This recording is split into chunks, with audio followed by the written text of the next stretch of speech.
Hey girl, hey. So listen, it's your favorite healing coach, Coach Kim the author, here with a quick word for your mind, body, and spirit.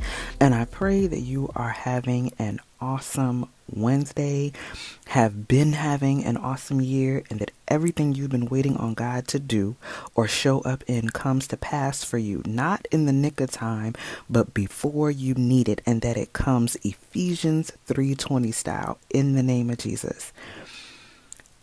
I didn't really want to get on here, but I'm on here in obedience to God.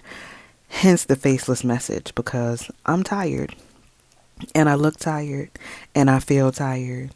And to show y'all my face right now, y'all would see just how tired I am. And you're probably like, well, why not wait until you feel better to make the video? Which makes good logical sense.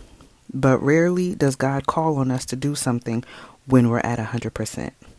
Rarely does God call on us to do something when we feel good or when we feel good about doing it.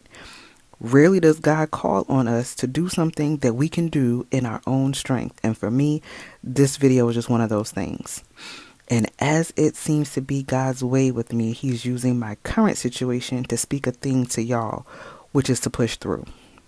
Because I know it's hard and it hurts and you're frustrated and probably heartsick at this point because it's December and you've been waiting all year, and some of us have been waiting for years for God to come through like we prayed for Him to come through like He showed us and promised us that He would. And it's the end of another year and you haven't seen it yet.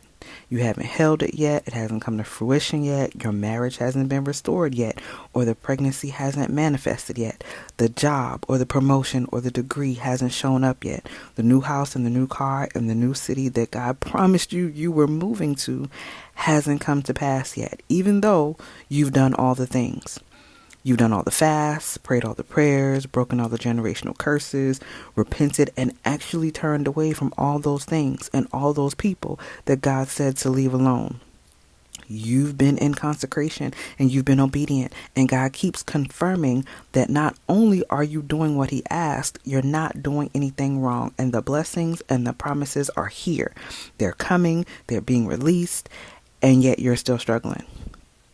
You know God heard you because He keeps answering you, but the enemy is still fighting you. You still don't have what you need, and you're just tired and trying with everything in you not to give up and not to get weary. And even resting in God feels like too much sometimes, because either you feel like you don't deserve His rest after all the complaining you've done, or you feel like you still have work to do to earn what's coming or to prepare to receive it. And if this is you, like this is me, I want to tell you to worship. And I don't mean a regular lift your hands, tell God thank you, sing worship music kind of praise and worship. I mean, get in your car, blast that favorite worship song, and then scream your head off. Yell at God. Sob until your chest hurts for all the pain you've been through and the disappointments that happen and the hits that seem to keep coming, because I've learned that our tears are worship too. When we are crying to God about the things that we don't like and don't understand and need Him to fix, He hears us.